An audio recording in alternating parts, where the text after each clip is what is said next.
Hello everyone, welcome back to another video. आज के इस वीडियो में हम जानेंगे किस तरीके से आप यूनियन बैंक में अपना क्यूआईसी अपडेट कर सकते हैं। तो बेसिकली आपको यूनियन बैंक से क्यूआईसी अपडेशन फॉर्म कलेक्ट कर लेना है। इस तरीके से आपको एक फॉर्म दिया जाएगा। कुछ डिटेल यहाँ पर मैंने पहले से फिल कर रखा हूँ, लेकिन मैं आपको समझा देता हूँ कैसे आपको फॉर्म को भरना है, कौन कौन सा डॉक्यूमेंट इसके साथ आपको अटैच करके बैंक में सबमिट करना है और कितने टाइम में आपका क्यूआईसी यहाँ पर अपडेट कर दिया जाएगा। तो देखिए, सबसे पहले आपको यहाँ पर अपना नेम फिल करना है। उसके बाद देखिए आपसे एड्रेस मांगा जा रहा है, तो आप अपना एड्रेस यहाँ पर फिल कर देंगे। आप यहाँ पर शॉर्ट में अपना एड्रेस को फिल कर सकते हैं। उसके बाद देखिए आपसे कस्टमर आईडी पूछा जा रहा है, तो आप अपना कस्टमर आईडी यहाँ पर फिल कर देंगे। इन केस आपको आपका कस्टमर आईडी नहीं पता है तो आप इसको ब्लैंक भी छोड़ सकते हैं। उसके बाद हम नेक्स्ट कॉलम में आएंगे। देखिए यहाँ पर आपसे अकाउंट नंबर पूछा जा रहा है। अकाउंट नंबर फिल करना बहुत ज़रूरी है, तो आपको यहाँ पर अपना बैंक अकाउंट नंबर फिल कर देना है। उसके बाद नीचे साइड आएंगे। देखिए यहाँ पर कहा जा रहा है there is no change in my current address. अगर आप अपने एड्रेस में कोई भी चेंज नहीं करना चाहते तो आप इस पर पहले से मार्क कर देंगे। अगर आप कोई चेंज करना चाहते हैं तो आप इस पर मार्क नहीं करेंगे। एड्रेस का नीचे ऑप्शन मिलेगा, यहाँ पर बाकी डिटेल आप भर सकते हैं। इसी तरीके से यहाँ पर एक ऑप्शन मिलेगा my mailing address is to be changed as under. अगर आप अपना मेल आईडी वगैरह भी अपडेट करना चाहते हैं, मेलिंग एड्रेस चेंज करना चाहते हैं, तो भी इसी के अंदर आप चेंज कर सकते हैं। इस पर मार्क कर देंगे। यहाँ पर हम नीचे साइड आएंगे। देखिए यहाँ पर सबसे पहले फ्लैट नंबर पूछा जा रहा है, तो आप अपना फ्लैट नंबर इधर फिल करेंगे।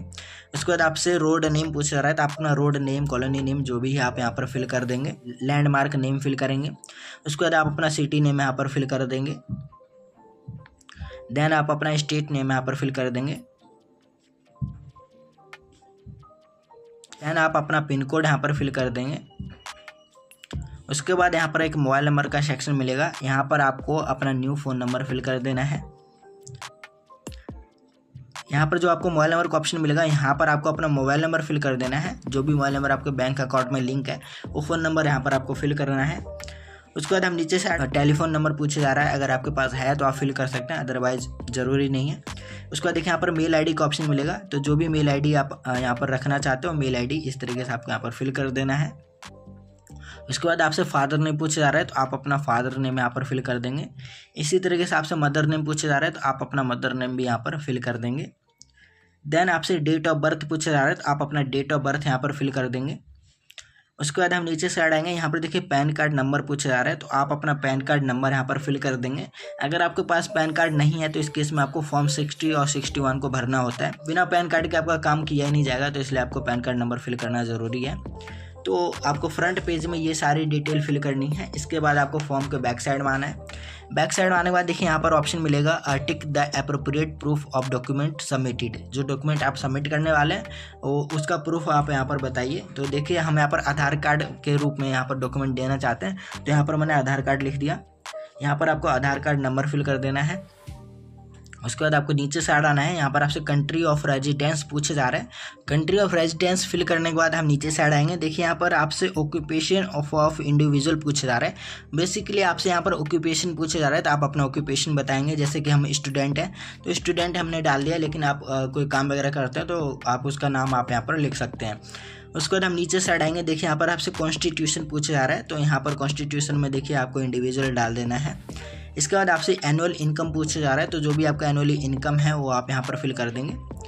देन आपसे सोर्स ऑफ इनकम पूछा जा रहा है, तो सोर्स ऑफ इनकम क्या है आपका बिजनेस, सैलरी, जहाँ से भी आपका पैसा आ रहा है और उसका नेम आपको यहाँ पर डाल देना है। उसके बाद हम नीचे साइड आएंगे। देखिए यहाँ पर आपसे पूछा जाता है फॉरेन इनवर्ड रेमिटेंस एक्सपेक्टेड। अगर आपका फॉरेन एक्सचेंज वगैरह भी कहीं से आ रहा है, तो यानी फॉरेन करेंसी आपके अकाउंट में आ रहा है, तो उस केस में आपको यस करना है। और किस देश से आपका करेंसी आ रहा है उस देश का नेम आपको यहाँ पर फिल करना है, यानी उस कंट्री का नेम आपको इस वाले बॉक्स में डालना है। फिलहाल हमारे फॉरेन करेंसी इस वाले अकाउंट में नहीं आ रहा है, तो हम यहाँ पर नो पर मार्क करेंगे और इस वाले बॉक्स को फिल करने की ज़रूरत नहीं है। उसके बाद हम नीचे से आएंगे। यहाँ पर देखिए एक्सपोर्ट, इंपोर्ट, बोथ या फिर ऐसा नन का ऑप्शन आएगा। बेसिकली आपसे पूछा जाता है नेचर ऑफ एक्टिविटी क्या है आपका, तो आप यहाँ पर नन डाल देंगे।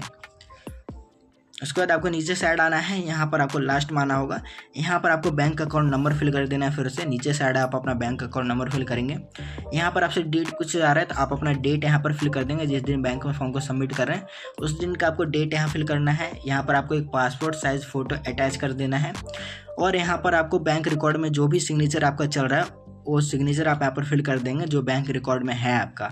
बस इतना ही डिटेल आपको फिल करना है। इसके साथ आपको कौन कौन से डॉक्यूमेंट अटैच करना होता है ये मैं आपको बता देता हूँ। तो जैसे आपका ये फॉर्म कंप्लीट हो जाएगा उसके बाद देखिए सबसे पहला डॉक्यूमेंट यहाँ पर आपको पैन कार्ड अटैच करना है। पैन कार्ड का एक फ़ोटोकॉपी लेना है और एक आधार कार्ड का फ़ोटोकॉपी लेना है। इन दोनों पे आपको एक सेल्फ सिग्नेचर कर देना है और इस फॉर्म के साथ अटैच करके बैंक में सबमिट कर देना है। 24 घंटे के अंदर आपका KYC यहाँ पर अपडेट कर दिया जाएगा और उसके बाद आपका अकाउंट फिर से एक्टिवेट हो जाएगा। देन आप अपने अकाउंट का यूज़ कर पाएंगे। वीडियो के रिगार्डिंग आपको फिर भी कोई प्रॉब्लम रह जाती है तो आप मुझसे कमेंट करके पूछ सकते हैं।